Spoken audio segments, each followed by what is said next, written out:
Hello dear student, in this practical we are going to learn how to do the transactions with the help of the SQL. We have seen the theory part of these transactions and DB concept. What is a transaction?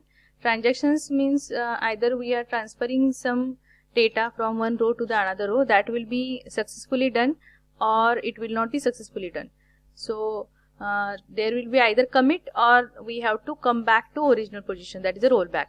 So according to that there are some syntax just like a begin transaction. So try catch, you know that we have to use exception handling concept for that, and begin transaction it will use to start the transaction. Commit transaction means that this transaction has been completed and then we have to end this try block. If any error occur, then we have to go back to the original position. For that we have to use the rollback command. So we will see how to declare these transactions, how to begin it, how to commit it, and how to roll back it. And with the same we will take an example that transferring amount from one account to the another account. Let's go to an example. This is Visual Studio. So see the namespaces, you know the namespaces using system, and these are the default namespaces. Among that we have to make a connection to the SQL. So which namespace is required? System.data.sql, SQL client, sorry, so not this one, so just you can delete it one, using system.data.sql client.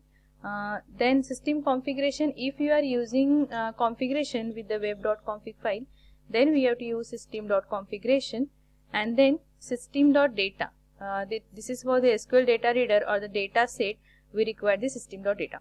So what I have done in this program, just go through the Server Explorer. I created one database, database1.mdf. How to create a database? I have shown in the last practical. For the creating database, just go to this project, then add new item, and in the new item go to the data. In data, go to the SQL Server and say add. So already I have added it, I will not add that one. So it will be added into the app data. You can see over here. So database 1, right now we are talking. So just go to the database 1, then up into the table, and then go to the add new table, and in this way I have added the table. Account detail. So I created the account detail table. I am not repeating creating table steps. Already we have covered in last practicals these steps. So I created the account number as a one field and amount as another field. I will show the details of the table. Show the table data. Now here you can see what the content of that table. It contains amount and the account number. See this one, 1234 account number and its amount is 800, and second is 1236 account number and amount is 600. Now what we are going to do, we are transferring account number 1234 amount of 100 rupees to account number 1236 as in 100 rupees. So what will happen when we transfer the amount, the resulting should be here 700 and here it should be also the 700. Now let's go to this UI part. I have taken one grid. How to take a grid view? Go to the toolbox. Here in a toolbox you will see the grid view. So just click on here, write down as in a grid. So take grid and drag over here. So no need to configure data source, we will do it at the back end of the coding. Take one button and write down its a label as in a transfer 100 as its a properties. Now let's go to the coding part. Transaction aspx.cs file, C# file. In page load, just we have seen which are the namespaces are required. Now in a page load, just first of all the default table which is present in that particular database will be presented. Now how? Just make a SQL connection, con is equal to new SQL connection.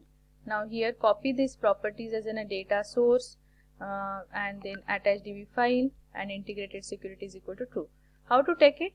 So you just go to here in SQL, that is a Server Explorer, and here from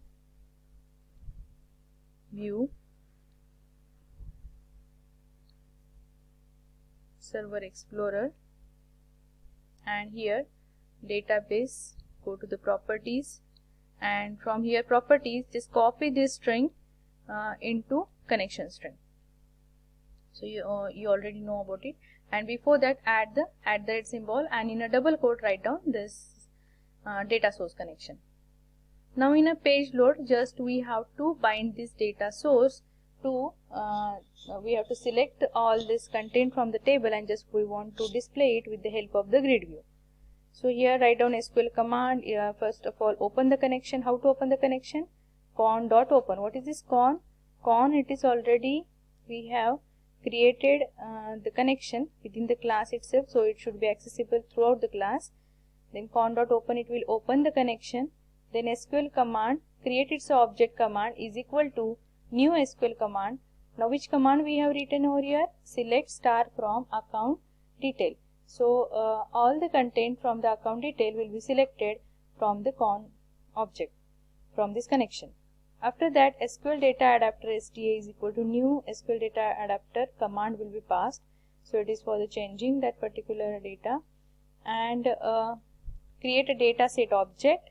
After that, you know how to use this SDA data adapter dot fill with this data set. Now this data set assign with this the grid view, and then bind with this grid view.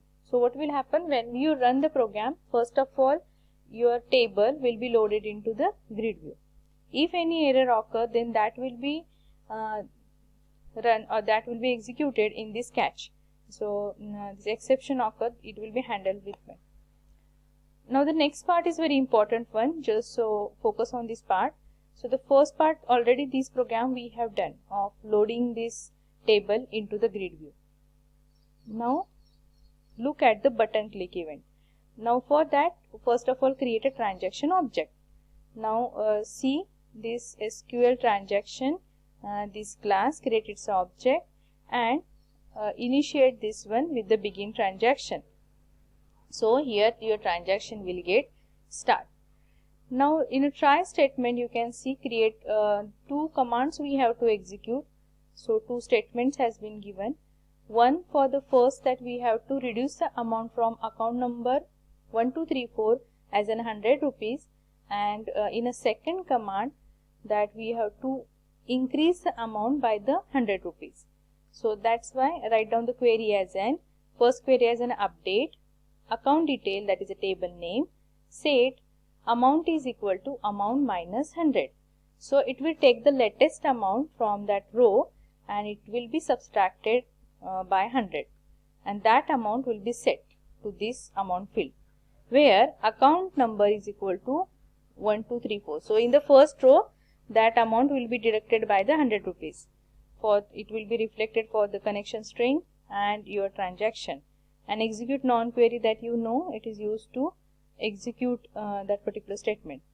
So here we have to execute the two statements.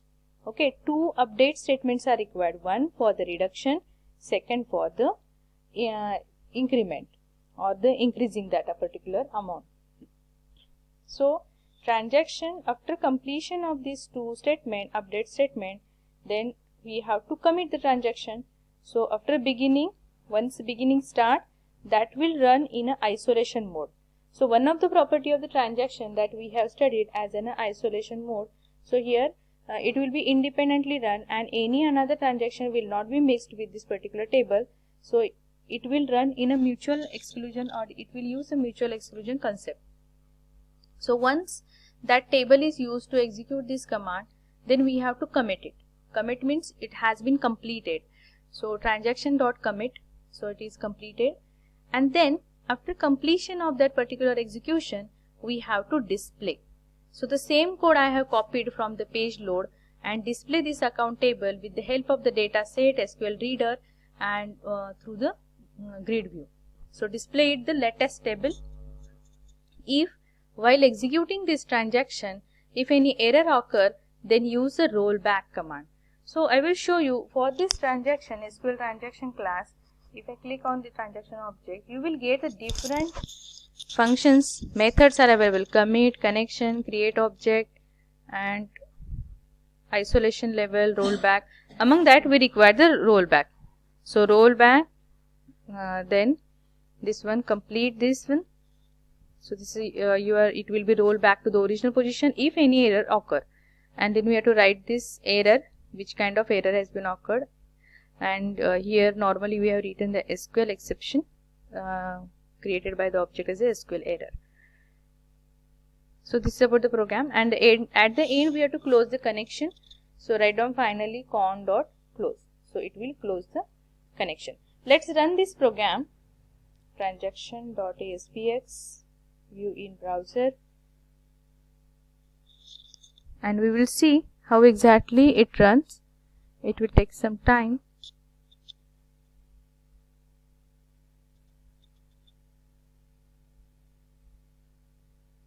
Let's see the output.